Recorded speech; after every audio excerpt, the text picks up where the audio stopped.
So guess what? I came to Florida with my laptop, my camera, and every good intention of getting work done. I don't have my kids with me. I don't have 100 little things constantly pulling at me. So it sounds like the perfect time to get some work done. But instead, I spent the first day sitting by the pool and I read an entire book. And then yesterday, I thought about my computer and I rested again instead. What surprised me wasn't that I rested, but it was how not guilty I felt about it. For maybe one of the first times, I didn't make this trip about how much I could get done before I earned my rest. I took the rest first and I fully enjoyed it. And so now here I am sitting on my hotel bed on the last day to just chat with you about how we don't have to earn our rest. Hi, friends. Welcome in or welcome back. I am Kay, and this is my cozy corner of the internet where we chat about intentional living, from decluttering to no buys to making choices in your life that lead to a life that's sustainable. And lately, I have been thinking about and talking about all the ways that culture affects us, not just in the way we work, but in the way we rest, in the way we live our personal life. Even if we take time off, a lot of us are still in that hustle culture mindset of trying to earn the rest. Because you see, for me, a lot of the times, rest went something like this. First, you finish the work. Then you catch up on everything. Then you take those quiet, restful moments and you use them efficiently. You make the most of your time being away from the kids and the responsibilities by answering the emails, planning the content, editing a video, getting ahead on whatever felt like I was behind. Then, and only then, once I felt like I had been sufficiently productive, could I sit down and relax without feeling guilt. My work was rarely fully done. There was always one more thing that I could accomplish before I sat down to take my rest. And because of that, rest became something that was always waiting for me at the end of getting things done. It was waiting at a finish line that I could never reach. Even time off had become another time that I could optimize. I packed my laptop because I genuinely thought that I would get a ton of work done.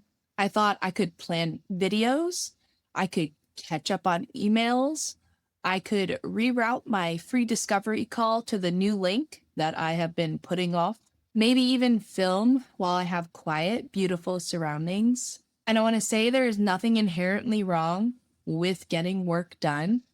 These are all things that I've had on my list because they're important to do. And my husband is here on a work conference and I am just a plus one along for the ride. So I could work while I was here. But the thing is, when we arrived, I didn't have a voice because I had been getting over a cold. We had a crazy busy week before coming. And when I sat down the first day here, I realized I was tired. And I wasn't pushed through and figure it out later tired. I was actually tired. My brain had been spinning. I had been through the travel anxiety of traveling with my kids and then being home for a week and then packing to leave again. So instead of asking, what do I need to get done? I actually asked myself, what do I need to do? So day one was very simple. I sat by the pool and I read an entire book. I got drinks. I got lunch. I didn't have to worry about sunscreening my children. I didn't have to worry about anything. I could fully relax. Not only that, but I also knew that I could walk around if I wanted to. I could eat a quiet meal alone while my husband was at this conference and just sit in the silence. I didn't have to rush. I didn't have to turn everything into a planning time. I could just float along. And I gave myself that first day to do whatever I pleased without guilt. And then I did it again yesterday. I did not make myself earn that rest by getting through my list first. I didn't let myself feel guilt that my computer is sitting over in that bag and I wasn't doing the task items I had set out for myself.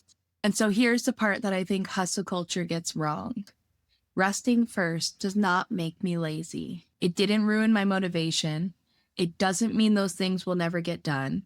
Today, it's the end of the conference. We have our flight later, and now I have time to do a little work. But this feels completely different because I'm going to pack up the bags, I'm going to sit with my computer, and I'm going to work while rested. I'm not scrambling to prove that I used this trip well. I'm not working because I feel guilty that I spent all the time reading. I'm not choosing to compensate for resting. I'm doing a little work because I feel rested enough to do so. That is such a different relationship for me, especially between work and rest. The old version of me went and went and went and worked and worked and worked until I collapsed. And then I rested, but it wasn't true rest because I was just collapsing in exhaustion. But this version of me took what the trip had to offer me for relaxation, and now I have something available to give again. I'm not going home back into the life of household chores and taking care of my kids and doing all the things at home on an empty, depleted battery. I'm actually going home rested. The problem is, I feel like most of us have been taught to treat rest like a reward for productivity. And if we finish enough, if we help enough people, if we clean enough or accomplish enough, or completely drain ourselves, then we will finally earn the permission to stop. But rest is not a prize at the end of being useful. Rest is part of being human. It doesn't only count when everything else is finished. I don't have to say that I rested and then became 10 times more productive. I don't have to prove that the rest was worthwhile because the rest was worthwhile because I needed it, and that can totally be enough. Now, I think this really connects closely to the conversation that we just had about being done performing, because productivity can be a performance, much like I talked about, but I think rest can be performative as well. We try to have the perfect vacation. We feel that pressure to document those beautiful moments that others might be jealous of. But we also feel like we have to fill every single moment to make the most of the trip we're on. We want to make it worth the time that we're away, worth the money that's been spent on the trip. Or we turn every single quiet moment into a chance to catch up because we don't want to worry that we wasted it. I brought my laptop because some part of me still believed that kid-free time should be productive time, but not every open space needs to be filled with output. Sometimes open space is literally allowed to remain open, much like in the decluttering videos where I have talked about getting rid of things and leaving an open shelf. Open space is not an invitation to fill it. A quiet day is not an invitation to increase your output and fill it up. Sometimes a quiet, open day is an invitation to truly rest. I've been talking so much about intentional living lately, and I truly believe that intentional rest should fit into that conversation. Intentional living is not just being intentional with what we're buying or what we own or the routines that we're building. It's also about being very intentional and honest about what we need. And sometimes that intentional choice is to work, but sometimes it's to rest. Sometimes it looks like putting away the computer and reading an entire book instead. The point today is that I am intentionally choosing myself.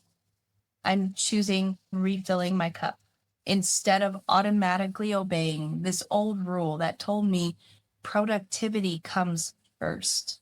Turns out I can protect rest before I hit empty. I know that going home today means going back to real responsibilities. The kids will need me.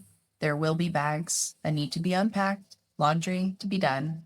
Dishes will start to pile up again. And resting here in this beautiful Florida weather does not mean that anything paused at home. But there's a mud wasp making a nest out on the balcony, and so I am just not going to sit with it. But what I was saying is resting here does not make all my responsibilities at home disappear, but it does make me come home to them differently.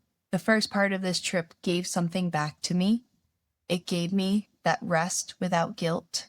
And this, to me, feels like a small but very meaningful shift. I'm done earning my rest. I'm taking my rest when I need it.